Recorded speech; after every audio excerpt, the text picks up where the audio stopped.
수업 시작하겠습니다. 반갑습니다. 자, 오늘 226페이지 보시면 되겠죠. 226페이지. 지금 하고 있는 게 이제 도시개발법.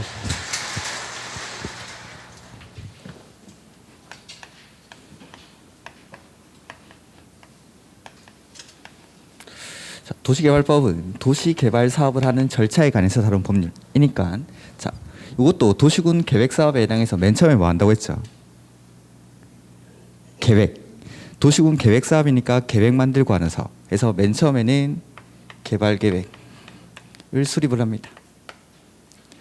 개발 계획을 수립하고 나서 그 다음에 구역을 지정을 하고, 그 다음에 구역을 지정하고 나면 사업을 누가 할지 시행자를 정하죠. 그 다음에 시행자가 정해지고 나면 이 시행자가 만드는 계획이 뭐였죠? 실시 계획을 작성을 합니다. 그 다음에 실시 계획은 시행자가 만든 거니까 이거 인가받고, 그 다음에 고시를 하겠죠. 그 다음에 인가받은 대로 사업을 실시를 하는데, 도시개발 사업의 시행 방식은 크게 두 가지. 하나는 수용 방식, 그 다음에 하나는 환지 방식. 이렇게 사업을 해서 공사가 완료되면 준공검사를 받고 공사 완료 공고라는 절차를 거칩니다. 이게 도시개발 사업의 절차. 해서 저번 주에 수용 방식까지 했었죠. 자, 오늘 나눠드린 프린트 먼저 볼까요?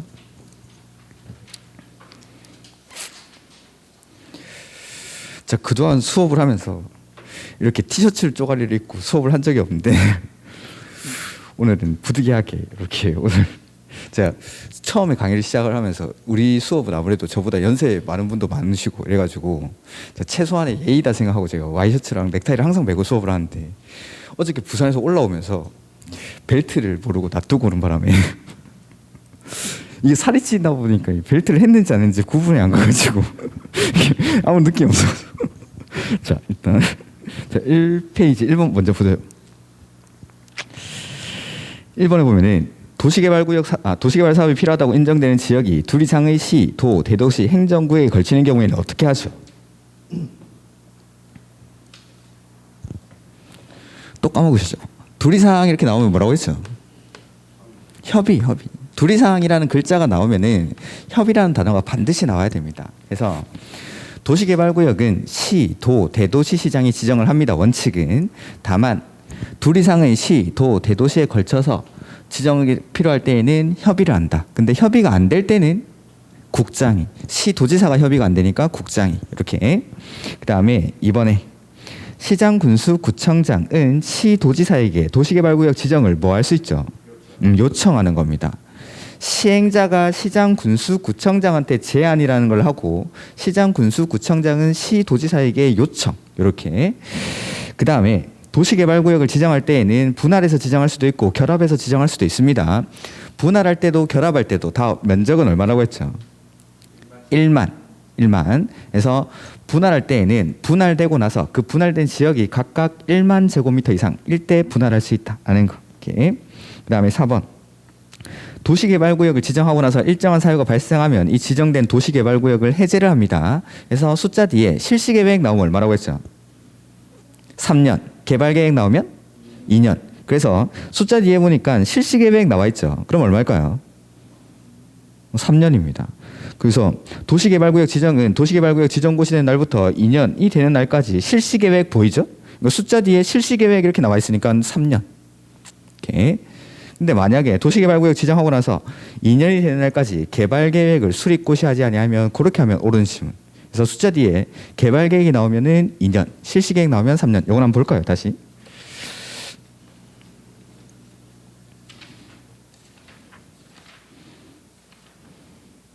거기 194페이지.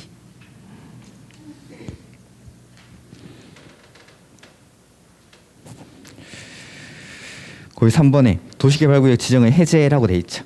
그래서 도시개발구역 지정과 동시에 개발계획을 수립하는 경우 해서 박스 안에 194페이지 맨 밑에 기억해 보시면은 도시개발구역 지정 고시된 날부터 3년이 되는 날까지 뒤에 보니까 실시계획 인가를 신청하지 아니하는 경우 해서 숫자 보고 뒤에 실시계획 나오면은 3년, 그다음에 숫자 보고 뒤에 개발 계획 나오면 2년. 그다음에 사업이 다 끝나고 나서 공사 완료 공고일 다음 날에도 해제가 됩니다. 이렇게 이게 지정의 해제 사유. 그다음에 5번 문제. 조합을 설립하려면 도시개발구역의 토지 소유자 몇 명이 모이죠? 7명 이상이 정관을 작성해서 누구한테 인가받습니까? 지정권자. 개발법에서는 싹 다 지정권자. 이렇게. 그 다음에 6번에 보시면은 조합은 법적 성격이 법인입니다. 법인. 그래서 법인이기 때문에 언제 성립하죠? 인가받으면 성립하는 게 아니라 등기한 때 성립한다. 그래서 옳은 지문이죠. 그 다음에 대의원회는 총회 의결 사항 중 조합 임원의 선임에 관하여 총회의 권한을 대행할 수 있다. 없죠. 이거 기억나십니까 혹시? 정, 환, 아, 께, 임, 해? 그래서 조합에는 총회가 있고 대의원회는 총회의 권한을 대행합니다. 근데 이 대의원회가 총회의 권한을 대행할 수 없는 게 요 5가지. 정화나 게임해? 한번 볼까요?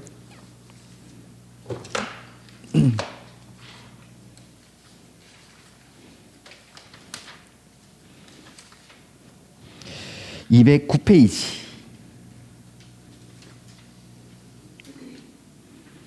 209페이지 맨 밑에 보시면은 거기 가로 3번에 대의원의 권한 해가지고 거기 써놓으셨겠죠?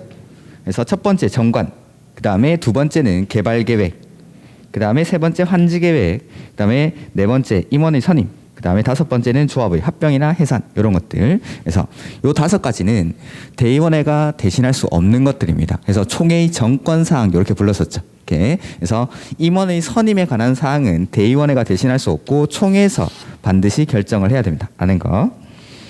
그 다음에 8번에 보시면은 8번 문제.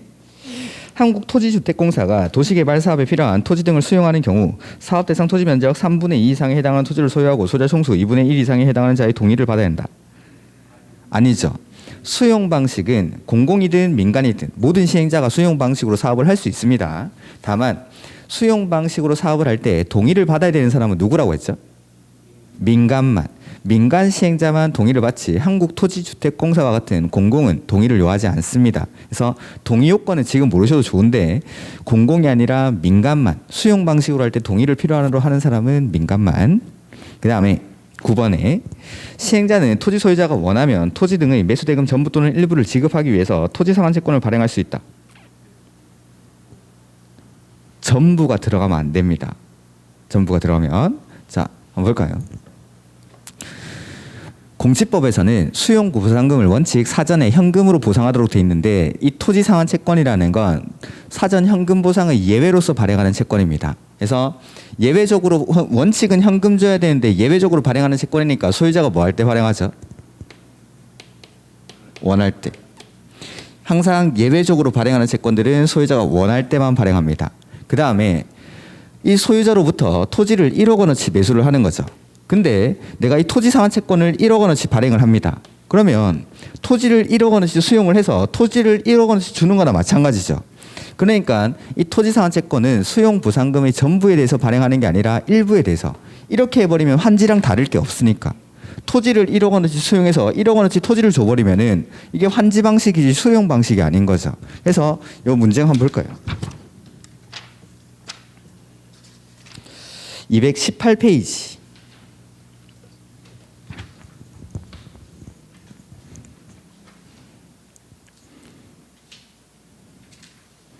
218페이지에 거기 토지상환채권이 발행해서 가로 1번에 발행권자라고 돼 있죠. 그래서 시행자는 소유자가 원하면, 그러니까 원칙은 현금 줘야 되는데 예외적으로 발행하는 채권이니까 소유자가 원할 때, 그 다음에 토지 등의 매수대금 전부를 줘버리면 환지랑 다를 게 없으니까 일부에 대해서만 지급하기 위해서 대통령령으로 정하는 바에 따라 사업 시행으로 조성된 토지로 상환하는 채권이니까 토지를 주는 건 당연한 거고 예외적으로 건물까지 지급할 수 있다라는 거. 이렇게 이런 것들. 이렇게.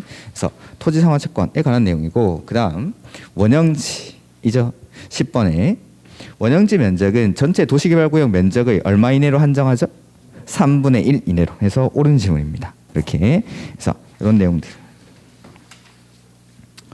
그다음에 저번 주 이제 수용 방식까지 했었고, 오늘 환지 방식은 간단하게 뭐 중요한 내용만 몇 가지만 볼 겁니다. 몇 가지만. 그래서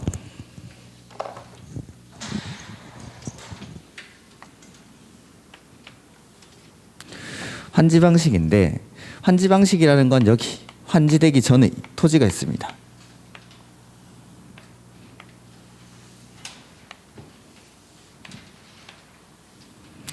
요 환지되기 전의 토지는 필지들이 이렇게 돼 있는 토지. 그러다 보니까 효용도 많이 떨어져 있고, 그 다음에 공공시설도 부족하다라든가. 근데 이런 토지를 환지 방식으로 사업을 하는 거죠. 해서 환지 후에 이 지역을 이제 바꾸는 겁니다.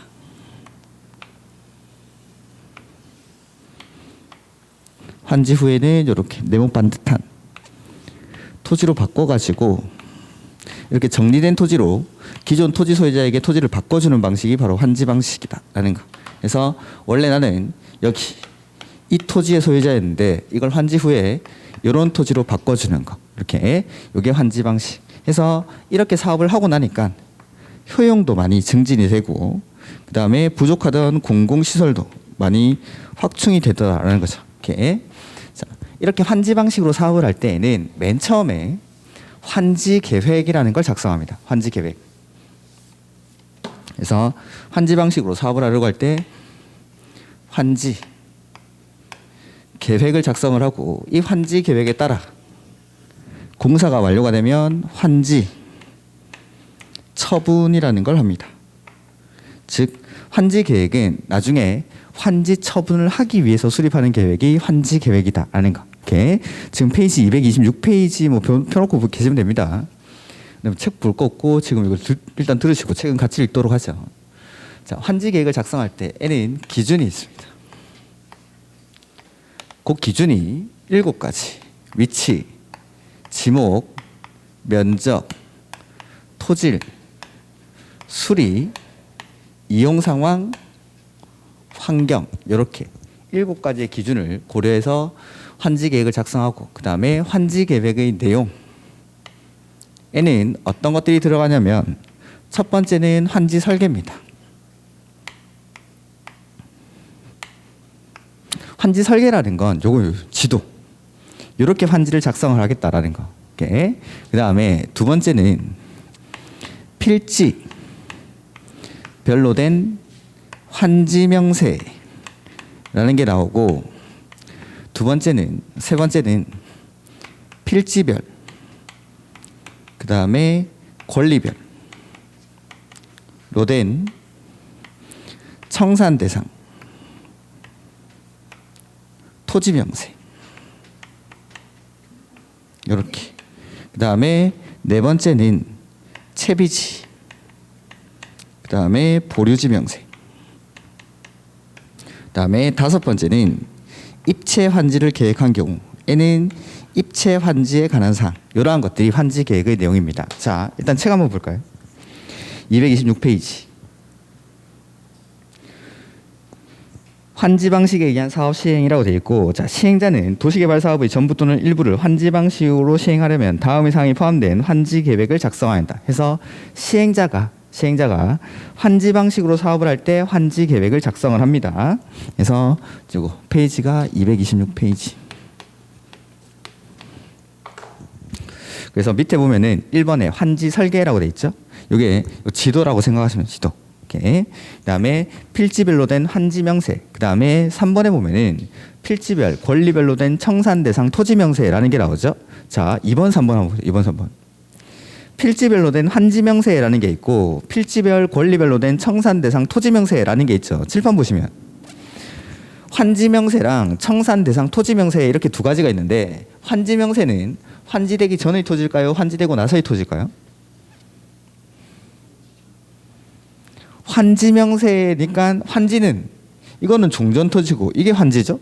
이게 환지 명세는 요거 환지 후 토지입니다. 그러니까 환지를 하고 나면 여기다 지번 부여를 세우라 하겠죠. 1번지, 2번지, 3번지, 4번지, 5번지 이런 식으로. 그래서 1번지는 누구한테 주고 2번지는 누구한테 주고 3번지는 누구한테 준다라는 명세가 나옵니다.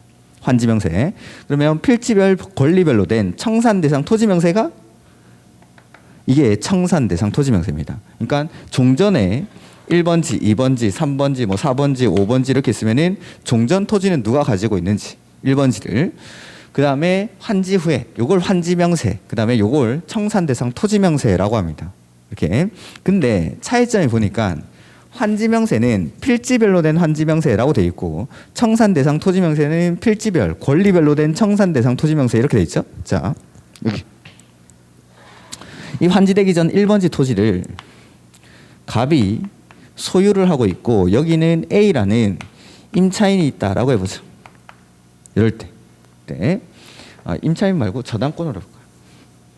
A가 저당권을 설정을 하고 있습니다. 이렇게.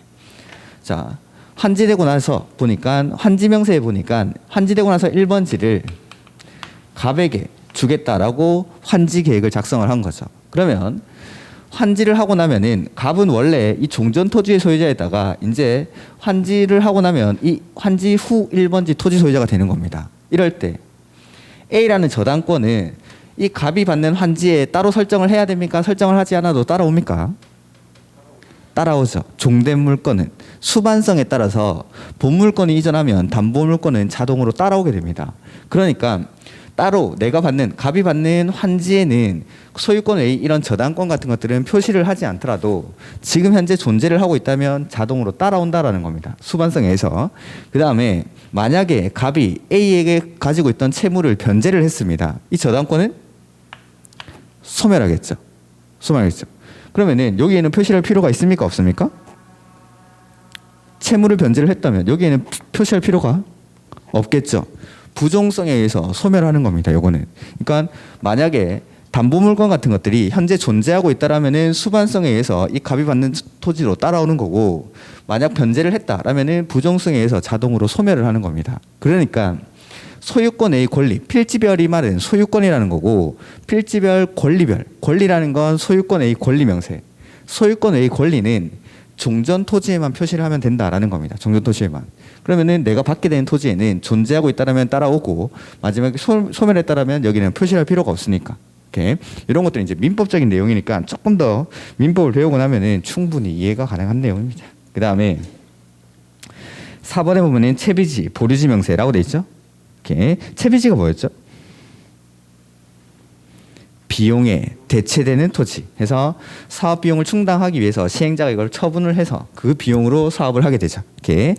그 다음에 5번에 보면은 입체한지를 계획하는 경우 입체한지용 건축물 명세와 입체한지에 따른 공급 방법, 규모에 관한 사항. 환지라는 건 평평한 토지를 평평한 토지로 바꿔주는 게 원칙. 그걸 평면환지라고 했었죠.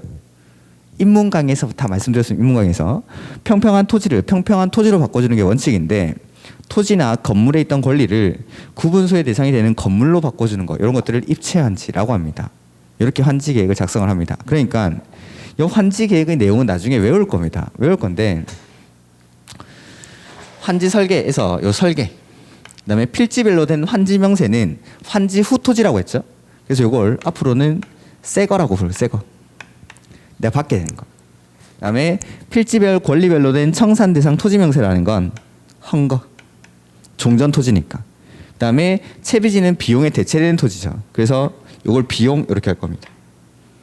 그리고 입체한지 해서 환지 계획은 설계, 새거, 헌거, 비용, 입체한지 이렇게 볼 겁니다. 설계, 새거, 헌거, 비용, 입체한지.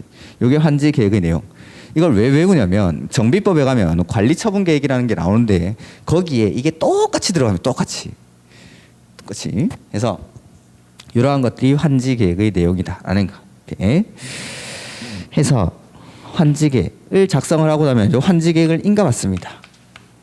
그리고 나서 사업을 착수한 다음에 환지 처분이라는 걸 합니다. 쭉 나중에 중간 과정들은 나중에 좀 더 상세하게 1, 2월 과정에서 좀 더 상세하게 설명을 드릴 거고, 환지 처분을 하는데 여기서 하나 봐야 되는 게, 이 환지 계획의 인가는 시장, 군수, 구청장이 합니다. 우리 개발법에서는 대부분 누가 다 했죠? 지정권자. 근데 요거 딱 하나만. 환지 계획의 인가는 시장, 군수, 구청장이 합니다. 그래서 맨날 시험에 나오는 게 이거. 시행자가 환지 계획을 작성한 경우 지정권자의 인가를 받아야 된다. 아닙니다. 시장, 군수, 구청장. 환지계획 인가만큼은 시장, 군수, 구청장이 합니다. 이렇게 해서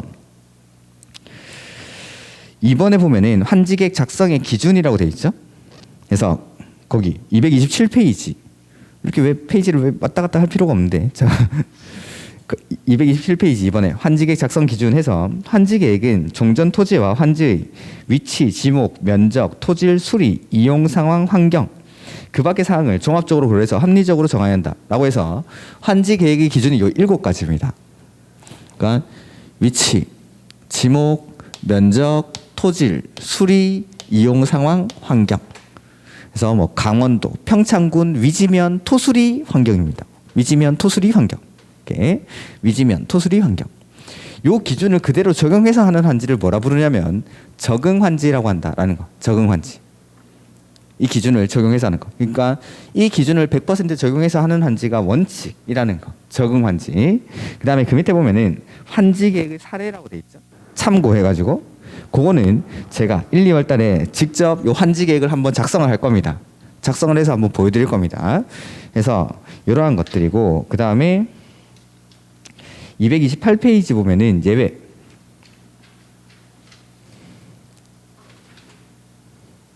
해서 뭐 동의 등에 따른 환지에서의 제외 이런 게 나오고 면적을 고려한 환지, 그 다음에 공공시설 용지 등에 관한 조치 이런 것들이 나오는데 일단 참고로 보십시오. 참고로.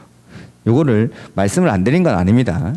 자, 입문 과정에서 용어를 설명드릴 때, 자, 환지 후에 내가 받게 되는 면적을 권리 면적이라고 했습니다. 환지 후에 받게 되는 면적, 요걸 이제 권리 면적 이렇게 부릅니다. 그러니까 자, 뭐냐면 환지 전에 내가 이제 소유하고 있던 면적이 있겠죠. 환지 전에 요쪽에 소유하고 있던 면적을 기준 면적이라고 하고 환지 후에 내가 요거 요 환지 후에 받게 되는 요 면적을 권리 면적 이렇게 권리 면적. 왜냐하면 환지 후에 내 소유권이 여기 있는 거니까. 여기 있는 거니까. 그래서 이걸 권리 면적 이렇게 부릅니다. 그래서 내가 받게 되는 이 권리 면적이 있는데 이 권리 면적이 너무 작은 토지들 그거 뭐라 불렀죠? 과소토지. 과소토지. 권리 면적이 너무 작은 것들은 과소토지라고 했어요. 과소토지.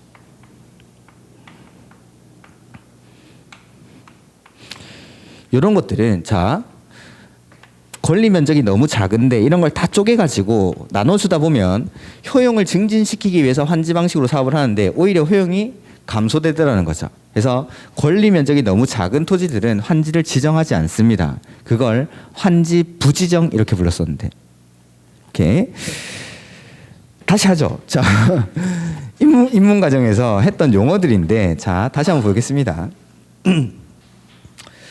환지 방식으로 사업을 하게 되면 기존에 내가 가지고 있던 면적보다 환지 후에는 많이 받을까요? 작게 받을까요? 보통은 작게 받겠죠. 그걸 감에서 보상받는다라고 해서 감보라고 했어요. 감보. 왜 작게 받냐면 기존 토지는 공공시설이 많이 부족했었는데 이 부족하던 공공시설을 확충하게 되죠. 그러니까 공공시설을 확충하다 보니까 이 공공시설 때문에 작게 받게 됩니다. 그 다음 사업을 하다 보면은 이런 모양의 토지를 이렇게 바꾸려면 비용이 발생하겠죠. 그 비용을 토지 소유자들이 돈으로 내는 게 아니라 토지를 부담을 하는 거죠.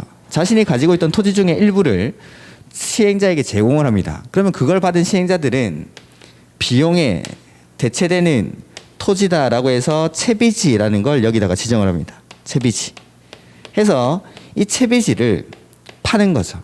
팔아가지고 이 판 비용으로 사업 비용에 충당한다. 해서 채비지 때문에 작게 받게 됩니다. 그래서 환지를 하게 되면 종전에 내가 가지고 있던 면적보다 보통은 줄어드는데 그걸 감에서 보상받는다. 해서 작게 받게 되는 비율, 그걸 토지 부담률 이렇게 부르죠. 토지 부담률. 내가 부담해야 되는 토지의 비율이다라고 해서 그래서 원래 내가 가지고 있던 면적에다가 토지 부담률을 적용해서 내가 후에 환지 후에 받게 되는 이 면적을 뭐라 불렀죠? 권리 면적. 권리 면적. 환지 후에 내가 받게 되는 면적을 권리 면적이라고 합니다. 권리 면적. 그 다음에 이렇게 권리 면적으로 나중에 환지를 해주는데 이런 권리 면적이 너무 작은 토지들 이걸 다 나눠주다 보면은 오히려 효용이 감소된다라고 했었죠. 그래서 권리 면적이 너무 작은 토지들을 과소토지라고 하고 이러한 과소토지들에는 환지를 지정하지 않습니다. 그걸 환지 부지정 이렇게 부릅니다. 환지 부지정. 그래서 228페이지 보시면은 예외. 동그라미 1번에 환지 부지정이라고 돼 있죠. 방금 말씀드린 과소토지라서 안 주는 거 이게 두 번째 칸에 면적을 고려한 환지 거기 나옵니다. 면적을 고려한 환지라고 해서 기획 보면은 시행자는 토지 면적 규모를 조정할 특별한 필요가 있으면 면적이 작은 토지는 과소토지가 되지 아니하도록 면적을 늘려 환지를 정하거나 더 주는 걸 뭐라고 그랬죠? 증환지. 더 주니까 증환지. 해서 내가 받아야 되는 이 권리 면적보다 더 많이 받을 수도 있다라는 겁니다. 그 다음에 환지를 정하거나 환지 대상에서 제외할 수 있고 환지 대상에서 제외한다 이 말이 요거 환지 부지정. 과소토지일 때는 환지를 지정하지 않겠다라는 겁니다. 과소토지에 따른 환지 부지정. 그 다음에 너무 면적이 넓은 토지들. 나는 그렇게 많은 면적은 필요가 없고 빨리 돈이 필요합니다. 그런 사람들은 내 권리 면적보다 좀 덜 받을 수도 있습니까? 그렇겠죠? 이렇게 해서 그 밑에 보면은 면적이 넓은 토지는 지금 계속 기록 보고 있죠. 면적이 넓은 토지는 그 면적을 줄여서 환지를 정할 수도 있다. 그러니까 지금 방금 기획에서 읽은 거 있죠. 토지 면적을 고려한 환지 보면은 원래 내가 받아야 되는 권리 면적이 있는데 이 권리 면적 그대로 받는 거 그걸 적응 환지라고 합니다. 권리 면적 그대로 받는 걸. 그래서 원칙은 적응 환지를 하는 게 원칙인데 이 권리 면적보다 더 받을 수도 있고 덜 받을 수도 있고 안 받을 수도 있다라는 겁니다. 안 받을 수도 있다. 그래서 안 받는 걸 뭐라 부른다는 거죠? 환지 부지정. 환지 부지정. 근데 권리 면적보다 더 받으면 증환지, 덜 받으면 감환지 이렇게 부르는 겁니다. 그래서 이 환지 계획의 기준에 맞춰서 환지를 하는 게 원칙이다라는 거. 그걸 적응 환지라고 하는데 그 권리 면적보다 더 받을 수 있고 덜 받을 수 있고 안 받을 수 있다. 해서 면적이 너무 좁은 토지들 이걸 다 나눠주다 보면 효용이 감소가 되겠죠. 그러니까 내가 받는 권리 면적보다 더 줄 수도 있다라는 겁니다. 더 넓혀서 그걸 증환지. 근데 면적이 너무 좁은 토지들을 나눠주다 보면 효용이 감소되니까 아예 안 줄 수도 있다. 그게 환지 부지정. 환지를 시정하지 아니할 수 있다. 그 다음에 너무 넓은 토지는 그 면적을 줄여서 덜 받았죠. 그게 감환지. 더 줄 수 있고 덜 줄 수 있고 안 줄 수 있다라는 거. 이렇게 권리 면적보다. 그 다음에 228페이지 맨 위에 거기 환지 부지정의 첫 번째 동의 등에 따른 환지에서의 제외라고 돼 있죠. 그래서 기획 보면은 소유자가 신청하거나 동의하면 해당 토지의 전부 또는 일부에 대해서 환지를 정하지 아니할 수 있다. 228페이지 맨 위에입니다. 맨 위에 지금 보던 페이지 거기입니다. 기획이. 그러니까 소유자가 신청하는 거죠. 나는 환지 받기 싫어요라고 신청을 하는 겁니다. 그런 사람들한테는 환지를 지정하지 않습니다. 그게 신청 동의에 따른 환지 부지정입니다. 신청 동의에 따른 환지 부지정. 그래서 나는 환지 받기 싫다라고 했으니까 그런 사람들에게는 환지를 지정하지 않겠다라는 뜻. 이렇게 다만 자 여기 그림 보면은 이 토지는 을 소유의 토지고 B라는 임차인이 있다라고 해보죠. 근데 을이 원래는 환지를 이쪽에 지정을 받아야 됨에도 불구하고 나는 환지 받기 싫어요라고 하는 거죠. 그러면 이 사람한테는 환지를 지정할까요? 지정하지 않습니까?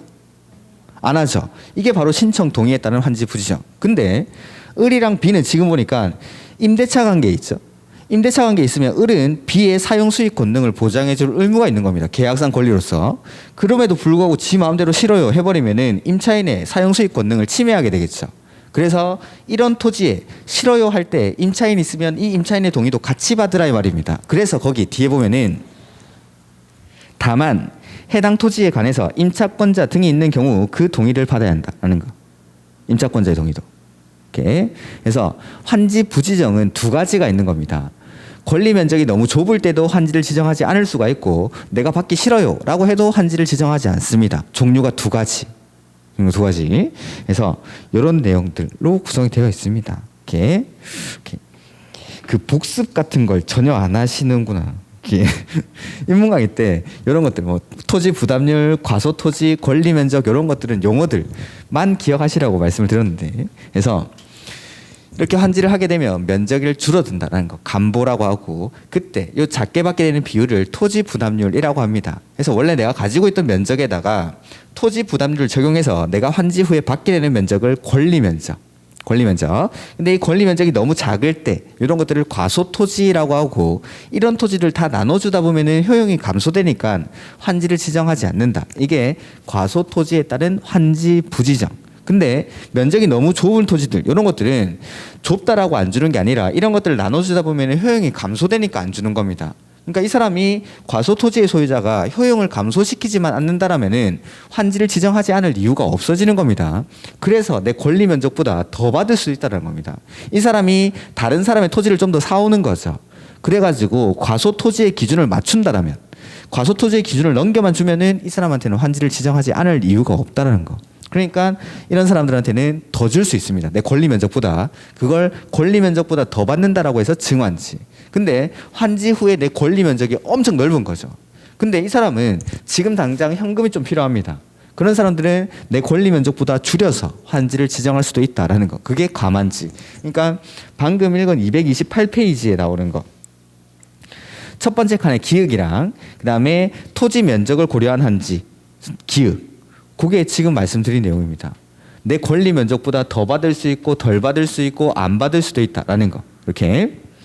그다음에 뭐 공공시설 용지 등에 관한 조치 이런 것들 일단 놔두시고. 이렇게. 그다음에 옆에 뭐 입체 환지 이런 것들 보면은, 환지라는 건 토지 소유자한테 토지를 바꿔주는 겁니다. 토지를 토지로. 이걸 평면 환지라고 했었죠. 평면 환지. 근데 토지 소유자나 건물 소유자에게 토지로 바꿔주는 게 아니라 구분 소유의 대상이 되는 건물, 이걸 지어서 이 구분 소유권과 대지 지분으로 바꿔주는 게 입체한지. 입체적인 건물을 지어서 바꿔주니까 이게 입체한지. 이렇게. 그래서 동그라미 2번에 보면은 옆에 페이지 기역에, 시행자는 도시개발 사업의 원활한 시행을 위해서 특히 필요한 경우에는 토지 또는 건축물 소유자의 신청을 받아 건축물의 일부와 그 건축물이 있는 토지의 공유 지분을 교부할 수 있다라는 거. 이렇게. 그래서 건축물의 일부랑 그 공유 지분을 교부할 수 있다. 이게 입체한지. 이렇게. 그다음에 뭐 나머지는 일단 됐습니다. 지금은. 그다음에 앞 페이지 잠깐 가보. 앞에 227페이지. 방금 환지 계획을 작성할 때 기준이 이렇게 7가지 있다라고 했죠. 이 7가지의 기준이 어떤 역할을 하는지 한번 보죠. 환지를 할 때는 첫 번째 위치를 고려해서 환지를 하죠. 그러니까 종전에 내가 이쪽에 가지고 토지를 가지고 있었으면은 환지 후에도 이쯤으로 환지를 지정을 해야 됩니다. 그걸 위치를 고려한다라고 하는 거고, 그 다음에 뭐 위치, 지목 같은 거, 지목이 기존에 되었으면은 환지 후에도 대인 토지로 바꿔주고 이렇게 지목도 맞춰주고, 그 다음에 면적은 보시다시피 중요합니다. 종전에 내가 100제곱미터의 토지를 가지고 있었다라고 하면은 여기에다가 토지 부담률을 적용해서 이거에 따라서 내가 받게 되는 권리 면적이 결정이 되는 겁니다. 그러니까 면적을 고려해서 환지를 하겠다라는 거. 그 다음에 토질이라든지 수리 이런 것들. 원래 나는 내가 가지고 있던 토지는 되게 비옥한 땅이라서 1년에 쌀이 20가마 생산되는 토지였습니다.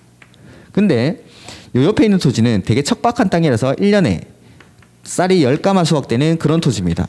이런 것들은 이제 토지의 비옥도, 토질이라고 하죠. 이런 것들은 도시개발 사업을 할 때 중요한 요소일까요? 중요한 요소이지 않을까요? 별로 중요하지 않겠죠. 어차피 다 포장해가지고 신도시 만들 겁니다. 근데 토지를 고려한다라고 돼 있죠. 그다음에 수리는 말 그대로 물의 이용입니다. 물의 이용. 그래서 내 땅은 여기 하천이 옆에 흐르고 있어서 언제든지 사시사철 물을 대기가 되게 쉬운 토지입니다. 근데 여기는 저 산 꼭대기에 있는 토지라서 비가 오면 농사를 지을 수 있고 비가 안 오면 농사를 못 짓는 그런 땅입니다. 이런 것들. 이것도 신도시 만드는 데는 중요한 요소일까요? 중요하지 않을까요? 별로 중요하지 않겠죠. 어차피 신도시 만들면은 수도꼭 짙으면 물이 나올 거니까. 근데 토질이라든지 수리 이런 것들이 기준에 들어가 있는 거죠. 이거 왜 그럴까요? 이거? 혹시 어르신들 요 땅이 요랬다가 이렇게 바뀐 적이 한 번 있는데, 이런 모양의 토지들이 한꺼번에 막 이렇게 바뀐 적이 있는데 바둑판식으로 새마을 운동할 때 경지 정리 사업, 토지 구획 정리 사업이라고 하죠. 그걸. 그러니까 예전에는 소를 끌고 다니면서 농사를 짓다가 이제 경운기, 트랙터 같은 거 보급되면서 기계를 가지고 농사를 지으려고 하는 겁니다. 근데 이래 가지고는 기계가 들어갈 수가 없죠. 그래서 농지를 전부 바둑 방식으로 이렇게 바꾼 겁니다. 그래서 농지를 이렇게 바꿔놓고 수로, 농로 같은 것들을 다 설치를 하는 거죠. 하니까 이게 좋더라는 거죠, 이게. 그래가지고 이 경지 정리 사업의 방식을 그대로 도시개발 사업으로 차용한 게 바로 환지 방식입니다. 그러다 보니까 자, 농사 지을 때는 1년에 쌀이 몇 가만 수확되는지 이게 엄청나게 중요하겠죠. 그러니까 그 잔재가 남아있다라고 생각하시면 됩니다. 그다음에 물의 이용. 우리 이제 대부분 모내기 할 때 모내기의 가장 중요한 게 뭐냐면 모내기철에 비 안 오면 큰일 납니다. 그러니까 모내기를 우리가 이제 국사책 이런 데 보면은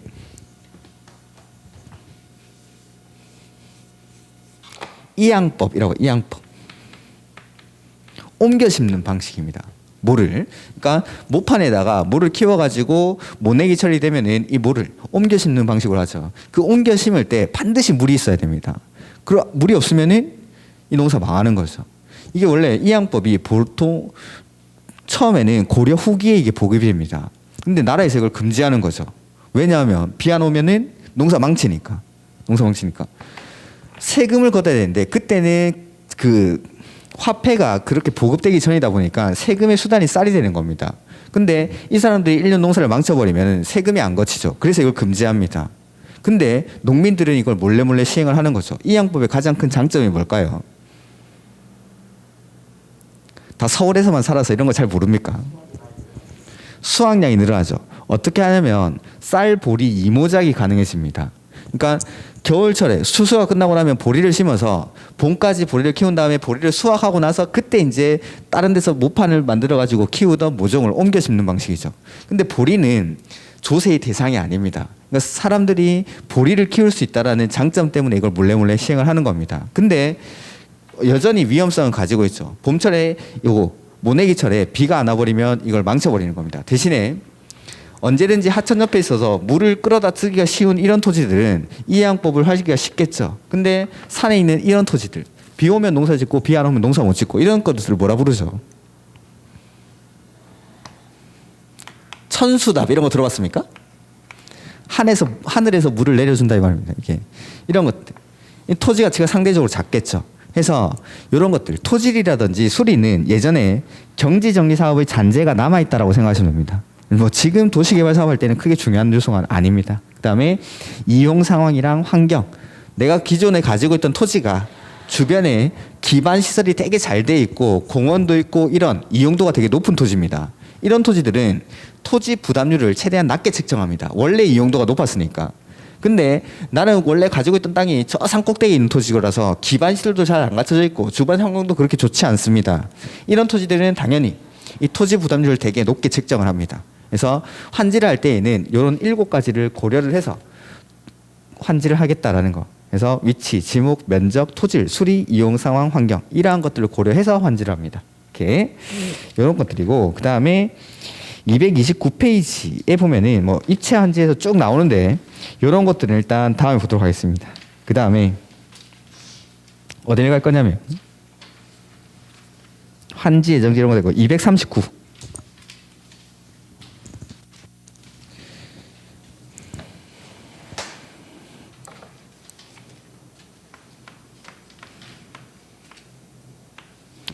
239페이지 가보면은 환지 처분이라는 게 나올 겁니다.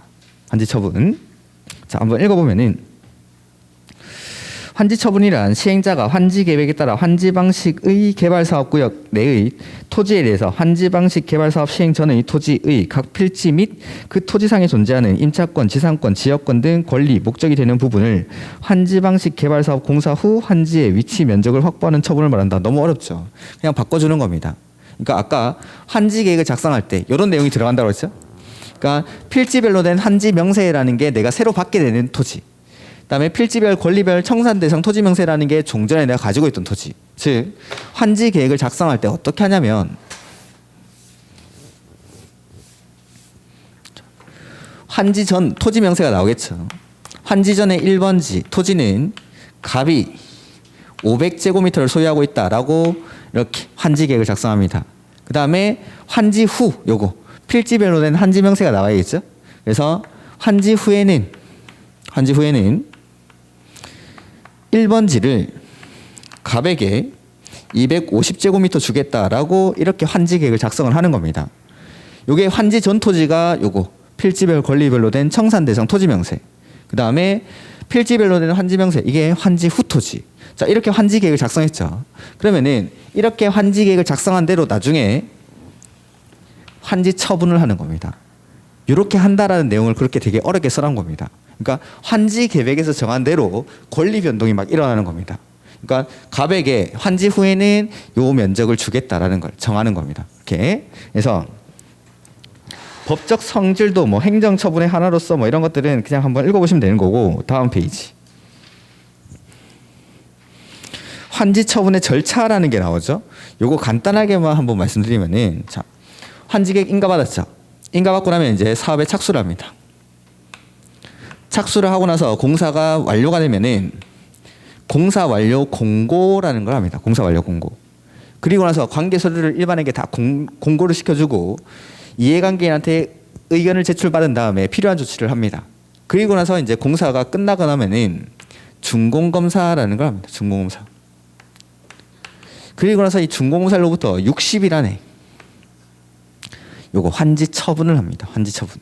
그래서 자 보면은 가로 1번에 시행자는 환지 방식으로 도시개발사에 관한 공사가 끝난 경우에는 지체 없이 관보 또는 공부에 따라 관보 또는 공부에 따라를 빼면 되겠죠. 이를 공고하고 공사관계 서류를 일반에게 공람시켜야 한다라는 거. 이게 요겁니다. 공사 완료 공고. 공사가 끝나고 나면은 공사 완료를 공고를 하겠다라는 거. 이렇게. 그 다음에 도시개발구역의 토지 소유자나 이해관계인은 공람기간에 시행자에게 의견서를 제출할 수 있으며 의견서를 받은 시행자는 공사 결과와 실시계획의 내용이 맞는지를 확인해서 필요한 조치를 한다는 거. 그러니까 공사 완료를 하고 공고를 시켜주죠. 그러면은 토지 소유자나 이해관계인이 의견 제시를 합니다. 요렇게 하는 게 좋겠는데 하고 그 다음에 그 의견에 따라서 필요한 조치가 다 끝났죠. 그리고 나면 요거 준공검사를 하는 겁니다. 해서 밑에 보면은 시행자는 공람기간에 의견서의 제출이 없거나 제출된 의견서에 따라 필요한 조치를 한 경우에는 지정권자에 의한 준공검사를 신청하거나 도시개발사업 공사를 끝내야 한다. 그래서 필요한 조치가 다 끝나고 나면 준공검사를 합니다. 그 다음에 이거 환지 처분을 하는 겁니다. 해서 시행자는 지정권자에 의한 준공사를 받은 경우에는 60일 내에 준공검사 받고 나서 60일 안에 환지 처분이라는 거야. 환지 처분. 이렇게 환지 처분을 해야 한다. 그래서 자 환지 방식으로 사업을 할 때는 맨 처음에 요거 환지 계획을 작성을 합니다. 그리고 나서 환지 계획을 인가받고 사업을 한 다음에 사업이 다 끝나고 나면 요거 환지 처분을 해줘요. 환지 처분. 즉 환지 계획이라는 건 환지 처분을 하기 위해서 수립하는 계획을 환지 계획 이렇게 합니다. 환지 계획. 그래서 동그라미 2번에 보면은 시행자는 환지 처분을 하려는 경우에는 환지 계획에서 정한 사항을 소유자에게 알리고 대통령령으로 정하는 바에 따라 이를 거기 공고라고 되어 있죠. 공고. 그 공고를 뭐라고 부르냐면 환지 처분을 하려고 할 때에는 환지 계획에서 정한 사항을 소유자에게 알려줍니다. 그러니까 환지 계획에서 정한 사항이 아까 갑한테 1번지 토지 250제곱미터를 주겠다라고 환지 계획에서 정했죠. 그걸 소유자한테 알려줍니다. 그리고 나서 환지 처분을 하려고 할 때에는 환지 계획에서 정한 내용을 공고한다라는 걸. 공고. 그래서 이걸 환지 처분 공고 이렇게 부릅니다. 환지 처분 공고. 동그라미 2번에 있는 공고가 환지 처분 공고입니다. 방금 읽은 거. 그래서 환지 계획에서 정한 내용을 공고한다. 그걸 환지 처분 공고. 그 다음 4번. 오늘 이걸 하려고 했는데 여러분들이 기본적인 용어들을 몰라서 좀 설명이 길어졌는데 자 가로 1번 원칙적인 효과가 있죠.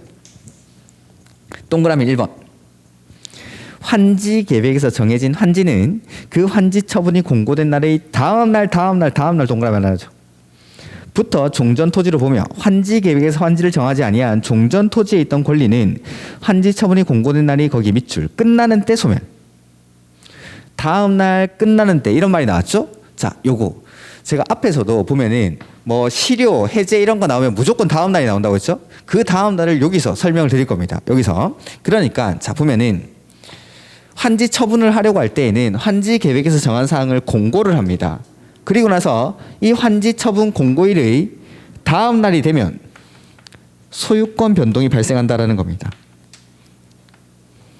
그래서 동그라미 1번 다시 한번 읽어볼까요?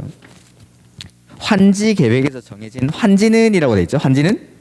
환지는이라는 건 이거 환지 후 토지입니다. 환지 계획에서 1번지는 누구한테, 2번지는 누구한테, 3번지는 누구한테 주겠다라고 정해놨겠죠. 그 환지는 환지 처분이 공고된 날의 다음 날, 즉 환지 처분이 공고된 날의 다음 날이 되면 종전 토지로 보며라고 되어 있죠. 자, 이게 무슨 말인지 한번 보죠. 그림에서 환지 계획에서 정한 환지는 환지 처분 공고일이 다음 날이 되면 이 토지로 봐주겠다 이 말입니다. 즉 원래 갑이라는 사람은 요 환지되기 전 1번지 소유자였겠죠. 근데 환지 처분 공고일이 다음 날이 되면 이 토지를 이제 종전 토지로 봐주니까 갑은 이제 이 환지의 소유자가 되는 겁니다. 환지의 소유자가. 자, 도시개발법에 보니까 환지 처분 공고일이 다음 날이 되면 환지의 소유자가 된다라고 정해져 있죠. 이거는 법률 행위에 의한 물권 변동입니까? 법률 규정에 의한 물권 변동입니까? 규정. 도시개발법에 이렇게 써져 있으니까 이 도시개발법에 따라서 물권 변동이 발생했죠. 그러면 이건 등기를 해야 소유권을 취득합니까? 등기 안 해도 됩니까? 등기 안 해도 자동으로 소유권을 취득하겠죠. 다만 이걸 처분하려면 뭐 해야 되죠?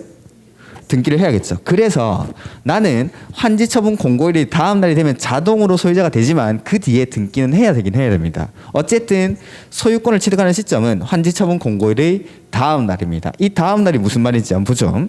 그 다음에 그 뒤에 읽어보면은 환지 계획에서 환지를 정하지 아니한 종전 토지에 있던 권리. 자, 환지 계획에서 따로 환지를 정하지 않았습니다. 그런 것들은 환지 계획구역 안에 내 권리가 없겠죠. 환지를 안 정했으니까. 그러니까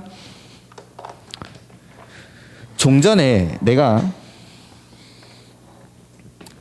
이런 토지를 하나 가지고 있었다라고 해보죠. 면적이 작습니다. 환지 후에는 과소토지로 돼서 과소토지라서 환지를 지정하지 않았습니다. 이 사람은 이제 환지에서는 토지를 못 받는 사람입니다. 그러면 이 사람의 권리는 이제 없어져야겠죠. 요 안에는 이 사람의 권리가 존재하지 않으니까 소멸하는 권리입니다. 요거는 언제 소멸하냐면 거기 아까 밑줄 친 부분 끝나는 때. 그러니까 소유권을 언제부터 취득합니까? 라고 물어보면 다음 날. 그 다음에 언제까지 있다가 소멸합니까? 하면은 끝나는 때입니다. 환지를 지정받지 못한 권리는 여기는 내 권리가 없으니까 소멸해야 되는데 그거는 끝나는 때. 자, 요거 지금부터 설명합니다.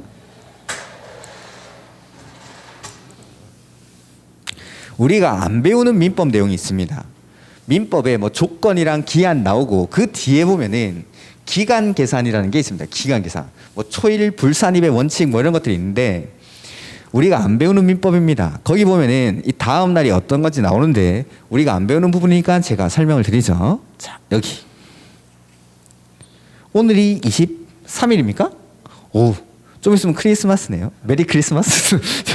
뭐 크리스마스 전야제 하러 갔나? 왜 이렇게 결석을 많이 하십니까 지금? 연말이고 뭐 이렇게 약속이 많으신가? 자, 오늘이 23일. 다음 날은 언제냐면 24일 00시를 우리 법에서는 다음 날 이렇게 표현합니다. 그 다음 끝나는 때는 23일 24시 이걸 끝나는 때라고 표현합니다. 끝나는 때. 자, 다음 날 하면은 24일 00시. 끝나는 때라는 건 23일 24시를 말합니다. 23일을 기준으로 했을 때. 그러면은 23일 24시랑 24일 00시는 같은 날입니까? 다른 날입니까? 우리가 23일 11시 59분 57초부터 계산을 해보는 거죠. 57초부터 뚜 하는 순간 동시에 23일 24시가 되면서 24일 00시가 되죠. 이게 같은 시점이에요. 같은 시점. 근데 표현을 다르게 하는 겁니다.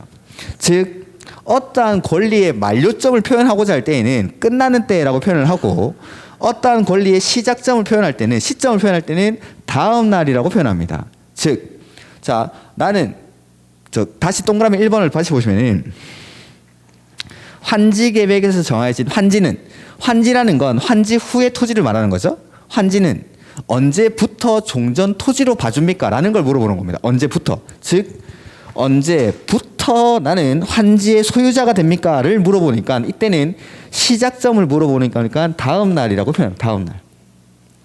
내가 언제부터 환지의 소유자가 됩니까? 부터 이걸 물어보는 거예요. 시작점을 물어보니까. 근데 자, 환지 계획에서 환지를 정하지 아니한 종전 토지에 있던 권리, 이건 없어져야 되죠. 그러면 종전 토지에 있던 권리는 원래 있다가 언제까지 있다가 소멸합니까? 라는, 언제까지 이걸 물어보는 거예요. 언제까지 있다가 없어집니까?를 물어보니까 그때는 끝나는 때라고 합니다. 끝나는 때. 자, 이렇게 원래 있던 권리가 소멸하는 것과 새롭게 발생하는 권리가 동일한 시점에 바뀌어야 권리의 공백이 발생하지 않습니다. 단 1초라도 공백이 발생한다면 그 사이에 많은 일이 일어날 수 있겠죠. 그러니까 동일한 시점을 표현을 다르게 하는 겁니다. 그래서 언제까지를 물어볼 때는 끝나는 때 이렇게 표현을 하고 언제부터를 물어볼 때는 다음 날 이렇게 표현합니다. 그래서 내가 언제부터 환지의 소유자가 됩니까? 하면은 다음 날. 다음 날. 그러면 종전 토지에 있던 권리는 언제까지 존재하다가 없어집니까? 까지를 물어보면은 끝나는 때. 이렇게. 자, 지금까지 해제나 실효 이런 것들에는 항상 다음 날이 나왔죠? 실효를 한번 예를 들어볼까요? 자, 실효라는 건 효력이 상실된다 이 말을 실효라고 합니다. 즉 언제부터 실효가 됩니까? 라는 건 권리가 있다가 언제부터 실효가 됩니까? 라는 걸 물어보는 거예요. 그러니까 권리가 없어지는 시점은 언제입니까? 라는 걸 물어보는 겁니다. 원래 권리가 있었는데 효력이 있었죠. 효력이 있다가 실효, 상실되는 시점 언제부터 실효가 됩니까? 하니까 무조건 다음 날. 언제부터 실효가 효력이 상실됩니까? 즉 있다가 없어지는 건 언제부터? 효력이 있다가 없어지는 건 언제부터? 다음 날. 부터를 물어보는 거니까. 해제도 원래는 지정의 효과가 있었죠. 언제부터 해제가 됩니까? 다음 날. 그러니까 시가와 조정구역 뭐 이런 거 있었는데 시가와 조정구역은 시가와 유보기간이 끝난 날의 다음 날부터 효력을 상실한다. 실효가 되는 시점은 언제부터 효력이 없어집니까? 있다가 없어지는 시점, 있다가 없어지는 시점, 있다가 실효 없어지는 시점을 물어보니까 다음 날. 그래서 시스타가 이런 노래도 불렀죠. 있다가 없으니까 이런 노래 아십니까? 어르신들 모르시죠? 있다 없으니까 이런 게 있는데 아무튼 효력이 있다가 없어지는 걸 언제부터 없어지는 걸 물어보는 거니까 다음 날입니다. 항상 무조건. 그러니까 실효 해제가 나오면은 항상 다음 날. 이 다음 날이라는 건 24실 00시를 말합니다. 근데 원래 있던 게 소멸하는 시점은 소멸하는 건 언제까지를 물어보는 거니까 끝나는 때 이렇게 표현하는 겁니다. 이렇게 다시 한번 읽어보죠. 다음 날. 그러니까 다음 날이라는 건 이제 실효나 해제가 나오면 무조건 다음 날. 효력이 있다가 언제부터 없어집니까? 하면은 다음 날. 이렇게 지정이 되어 있다가 언제부터 해제가 됩니까? 다음 날. 이렇게. 그래서 동그라미 1번에 환지 계획에서 정해진 환지는 환지 처분이 공고된 날의 다음 날부터 종전 토지로 보며, 즉 종전 토지로 보는 시점은 다음 날부터 24실 00시부터, 그다음에 환지 계획에서 환지를 정하지 아니한 종전 토지에 있던 권리는 환지 처분이 공고된 날이 끝나는 때 소멸합니다. 이때까지 있다가 없어진다라는 거. 그다음 이거랑 똑같은 게 뭐냐면 동그라미 2번. 자, 앞에 건 모르셔도 좋은데 일단 채비지는 시행자가 보류지는 환지 계획에서 정한 자가 각각 소유권을 취득한다라고 돼 있죠. 그 문장 끝에. 그러니까 채비지는 시행자가 보류지는 환지 계획에서 정한 자가 언제부터 소유자가 됩니까? 이걸 물어보는 겁니다. 그러니까 다음 날. 그 다음에 예외적 효과 해서 가로 2번에 동그라미 2번 한번 볼까요? 도시개발구역 토지에 대한 지역권이라고 돼 있죠. 지역권은 요역지의 편익을 위해서 승역지를 사용할 수 있는 권리죠. 근데 예전에는 주변에 도로가 없어가지고 내가 지역권을 설정을 해서 이 토지를 통행로로 이용하고 있었습니다. 근데 환지 방식으로 사업을 하면 공공시설을 확충하겠죠. 그러면서 내 토지 앞에 도로가 나게 됐죠. 그러면은 이제 요역지를 승역지를 사용할 권리가 없어졌죠. 필요가 없어진 겁니다. 필요성이. 그러면은 이 지역권이라는 건 필요가 없어졌으면 소멸해야겠죠. 소멸하는 건 언제까지 있다가 소멸하죠? 끝나는 때까지. 끝났는데. 그래서 거기 보면은 무슨 말인지는 잘 모르겠지만 도시개발구역 토지에 대한 지역권은 종전 토지에 남아 있으면 이건 일단 제가 다음에 설명드릴 거고, 다만 도시개발 사업 시행으로 행사할 이익이 없어진 지역권, 행사할 이익이 없어졌으니까 없어져야 됩니다. 이거 소멸해야 됩니다. 소멸하는 거니까 끝나는데 소멸한다. 그래서 언제부터 소유자가 됩니까? 언제 소유권을 취득합니까? 언제부터 이렇게 물어보면은 다음 날. 언제까지 있다가 없어집니까? 이런 걸 물어보면은 끝나는데. 이렇게. 그래서 이런 것들을 계속 다음 날을 넣고 아니면 끝나는 날이 다음 날 막 이런 식으로 출제를 하는데, 그런 것들은 이해를 하시면, 자, 이게 내가 언제부터 소유권을 취득하는지를 물어본다 하면은 다음 날이라고 해야 되고, 언제까지 있다가 없어집니까를 물어보면은 끝나는 때라고 대답하시면 됩니다.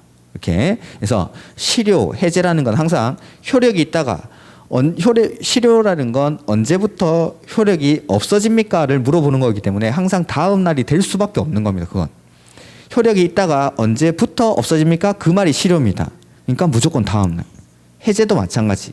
이렇게. 그래서 이런 것들이라는 거. 해서 보면은 여기 환지 처분 공고일의 다음 날이 되면 물권 변동, 소유권 변동이 발생을 합니다.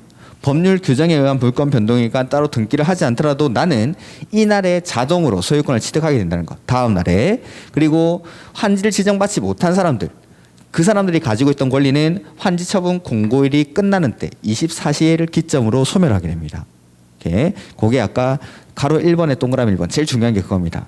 그래서 환지 계획에서 정해진 환지는 환지 처분 공고일이 다음 날에 종전 토지로 보면 내가 환지의 소유자가 되는 시점은 다음 날. 그리고 종전 환지 계획에서 환지를 정하지 아니한 종전 토지에 있던 권리가 없어지는 건 끝나는 때. 그래서 또 아까 행사할 이익이 없어진 지역권도 언제 없어지죠? 끝나는 때. 그다음에 채비지는 시행자가 보류지는 환지 계획에서 정한 자가 언제 소유권을 취득하죠? 다음 날. 취득하는 권리는 다음 날, 없어지는 권리는 끝나는 때. 이렇게 구분을 하시면 됩니다. 이렇게. 그래서 다음 날이라는 말의 의미가 24일 00시를 말한다라는 거. 그렇게 생각하시면 됩니다. 이렇게. 그래서 그렇게 하는 거고, 그다음에 자, 나는 소유권을 취득했지만 처분하기 위해서는 등기를 해야 되죠. 그래서 거기 5번에 환지 등기라고 돼 있죠. 환지 등기. 그건 일단 놔두시고 등기를 해야 처분할 수 있다는 거. 그러니까 그 이후에 등기를 해야 되고, 그다음에 243페이지. 거기 맨 밑에 청산금이라는 게 나와 있습니까? 청산금. 자, 여기 아까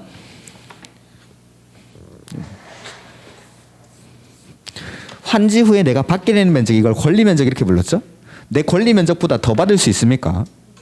덜 받을 수 있습니까? 안 받을 수 있습니까? 권리 면적 그대로 받으면은 원래 내 기준에 따라서 환지를 했으니까 따로 정산을 할 게 없는 겁니다. 근데 권리 면적보다 더 받을 수 있고 덜 받을 수 있고 안 받을 수 있는데 내 권리보다 더 받고 덜 받고 안 받았으니까 이걸 정산을 해야 됩니다. 정산을. 그걸 돈으로 정산하는 절차를 청산, 이렇게 보면 청산.